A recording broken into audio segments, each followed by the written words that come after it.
Neom.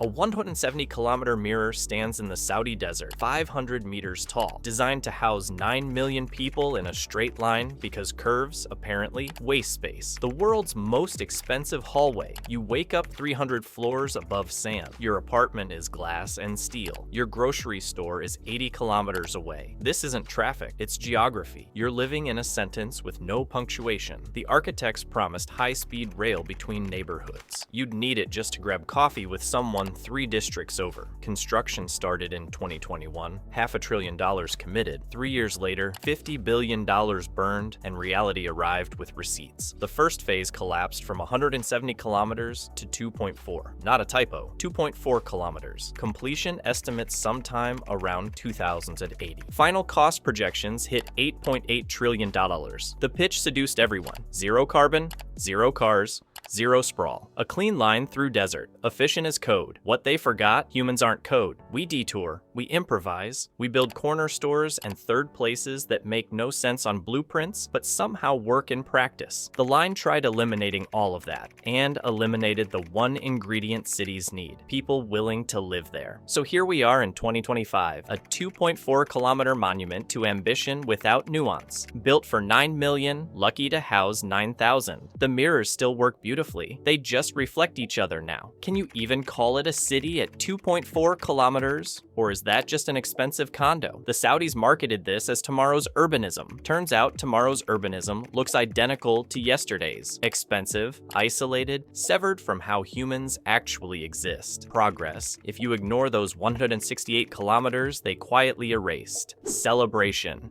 Disney built a town, not a theme park, a town, with real mortgages and real people, and a downtown designed to look exactly like Main Street, USA, circa 1955. White picket fences, front porches, regulations down to the shade of your window trim. They called it Celebration. Launched in 1995 with the promise that if you follow the rules hard enough, community just appears. You move in and everything's perfect. Too perfect, the houses look hand-painted. The downtown feels nostalgic for an era you didn't live through. You can't paint your house the wrong beige. You can't park your car facing the wrong direction, but the vision holds. Then, 2004 hits, and Disney does what Disney does best: sells the intellectual property. They unloaded the town center to Lexan Capital, a private equity firm, and Lexan did what private equity does best: nothing. The world-famous buildings started rotting. Maintenance budgets evaporated. By 2008, foreclosures rolled through. Downtown apartment owners reported leaky roofs, pervasive mold, and literal structural collapse. The perfect town with the perfect aesthetic was disintegrating in real time, and the Homeowners Association couldn't legislate it away. You can mandate the trim on someone's chimney, but you can't mandate that a hedge fund cares. Celebration still exists. People still live there. But the original vision, the one where design and rules create utopia, died the day Disney signed the papers. What's left is a suburb with unusually strict paint codes, and a downtown that looks great in photos but smells like drywall rot up close. They wanted to prove you could engineer community, that if you just controlled every variable, people would bond. They were half right. People bonded over shared frustration with a system that looked perfect and felt hollow. The happiest place on earth until the lease runs out. Songdo. South Korea looked at the future and decided it needed trash tubes. Seriously, pneumatic underground tunnels that suck your waste straight from your kitchen to a central processing facility. No bins, just elegant infrastructure, making life feel like a tech demo. Welcome to Songdo. $40 billion of reclaimed land, 500,000 sensors, and the eerie sensation that you're living inside someone's grad thesis. Walk the streets, and it's immaculate. Bike lanes monitored by cameras. LEED certified buildings as far as you can see. Parks designed with geometric precision. Apartments wired with systems that know your home before you do. It's smart, it's green, it's completely, devastatingly empty. They built Songdo from scratch. 1,500 acres of landfill turned into Korea's model smart city. The pitch was irresistible. Sensors would optimize everything. Traffic flow, energy use, waste management. Life would be frictionless, except it wasn't. Songdo optimized for efficiency, but forgot to optimize for people. The planning was top-down, which sounds fine until you realize cities don't work top-down. They grow messy, organically. People create the paths, then the city paves them. Songdo tried it backwards. Paved the paths, then waited for people to follow. They didn't. Songdo remains sparsely populated. The sensors collect data on a population that doesn't exist. The pneumatic trash tubes suck up almost nothing. And here's the kicker, it's still car-centric. A smart city built in the 21st century designed around traffic. Songdo hasn't been abandoned, just occupied in ways nobody planned. Just not the way anyone planned. It's become a cautionary tale with functioning utilities. Proof that you can wire a city for intelligence and still end up with something that feels brain dead. They built the city of tomorrow. Tomorrow didn't show up. Smart city and nobody home. Masdar City.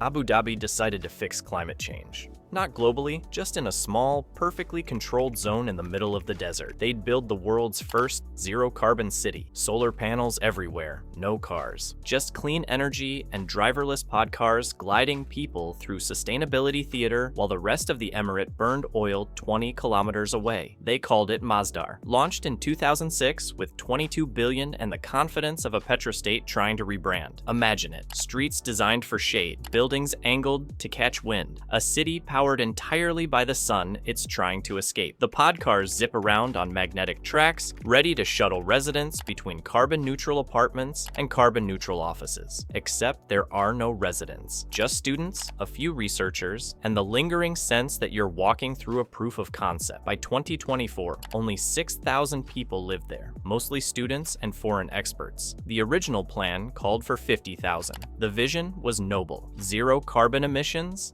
zero waste. A model for the rest of the world, but noble doesn't make a city livable. Masdar is sterile, controlled, every variable accounted for except the one that matters. People don't want to live in a lab. And there's brutal irony here. Abu Dhabi, one of the world's largest oil producers, spending billions to build a green city while the rest of the UAE guzzles fossil fuels. Masdar isn't a solution, it's a monument, a press release that says, "Look, we care," while doing nothing to change the system that created the problem. So now Masdar sits in the desert, solar panels gleaming, pod cars running on schedule, waiting for a population that will never come. Zero carbon, zero people. Mission accomplished, but maybe not zero subscribers? Subscribe if you're real. Brasilia?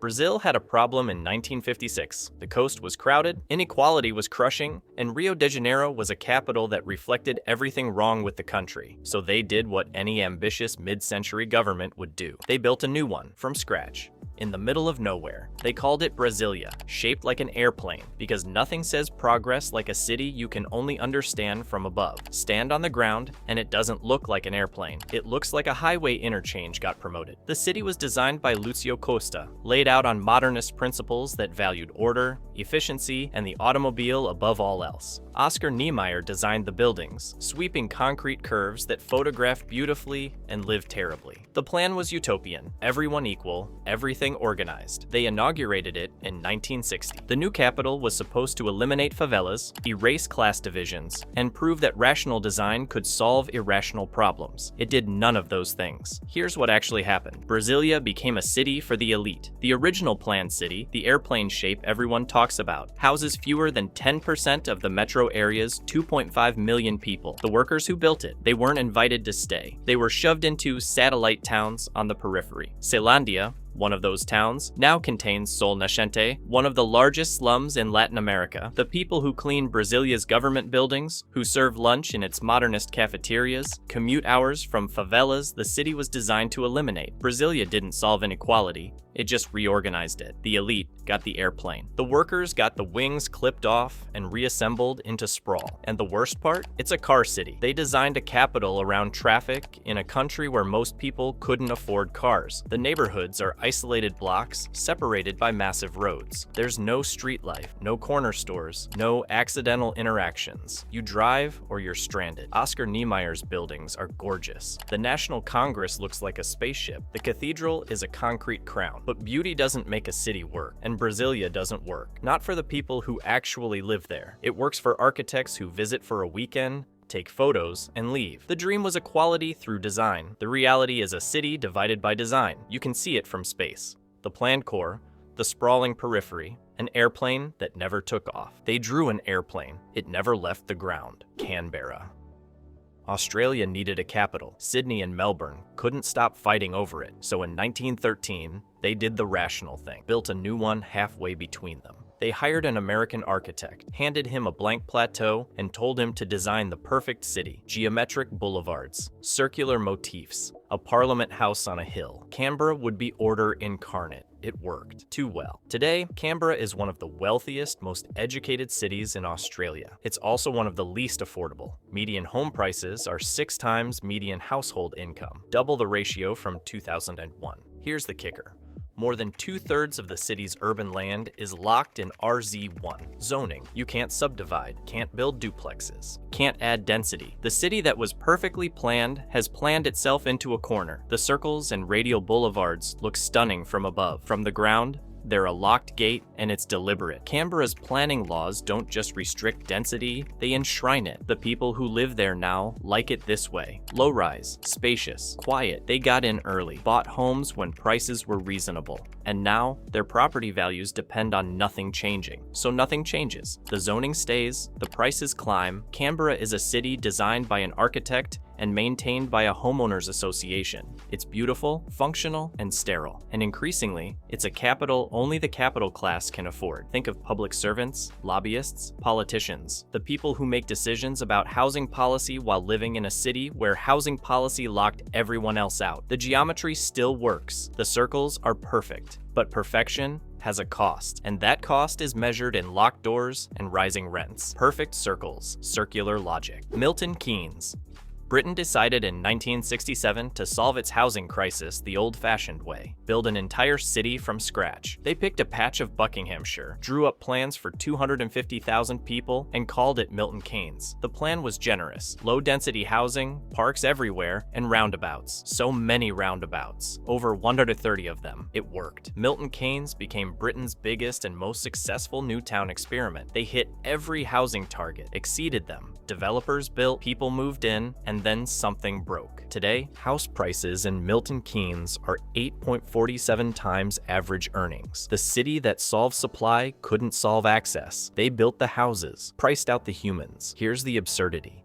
Milton Keynes did everything urbanists say to do. It built, it kept building. It never stopped building, and it still became unaffordable. Because Britain's housing crisis isn't just about supply, it's about wages, speculation, and a financial system that treats homes as investments instead of shelter. Milton Keynes can't fix that. No single city can. The UK currently has a shortfall of 4.3 million homes. To meet that demand, the country would need to build 36 more Milton Keyneses. 36. And even if they did, there's no guarantee affordability would follow. Milton Keynes proves it. So now you've got a city that works. Technically, it's green. The roundabouts keep traffic moving, but it's also a monument to the limits of planning. Proof that you can build your way out of scarcity and still end up with a system that doesn't serve the people who need it most. Milton Keynes succeeded at everything it was designed to do. That's why its failure stings. Build more. Still not enough. Pruitt I go. St. Louis had a slum problem in the 1940s. The solution was obvious. Tear it down and build something better. Towers. 33 high-rises designed by Minoru Yamasaki, the same architect who'd later designed the World Trade Center. The complex was called Pruitt Ego, and it opened in 1954 with 2,870 apartments meant to house over 10,000 people. It was supposed to be the future of public housing. It became a verb for failure in 18 years. Walk through Pruitt Ego in 1965, and you'd see broken elevators, shattered windows, and hallways that reeked of neglect. Crime soared. Families fled. By the early 1970s, entire buildings stood vacant. In 1972, they started demolishing the first towers. By 1976, all 33 buildings were gone, blown up, televised. The implosion footage became an icon, proof that modernist planning had failed. But that story is too clean. Here's what actually happened. Pruitt Ego was designed for a city that no longer existed, and the funding model was sabotage. Maintenance depended entirely on tenant rent. When people left, the money dried up. When the money dried up, the buildings rotted. The buildings rotted, more people left. It was a death spiral baked into the budget from day one. Add to that racial segregation. Pruitt Ego became entirely black, entirely poor, and entirely blamed for its own failure. White families moved to suburbs subsidized by federal programs that black families couldn't access. The towers weren't the problem, the system was. But it's easier to blow up buildings than confront systemic racism, suburban subsidies, and the political choice to abandon cities. So they blew up the buildings, filmed it, moved on. Pruitt Ego became a cautionary tale about modernist architecture, but it should have been a cautionary tale about disinvestment, about what happens when you build something, underfund it, isolate it, and then blame the residents when it collapses. Now the site is grass. Just grass. Decades of planning. Thousands of lives disrupted. Twice. And the lesson everyone took was towers bad. They planned it, built it, destroyed it. Repeat. Cities keep building the future. The future keeps not showing up. More perfectly engineered disasters waiting for you here.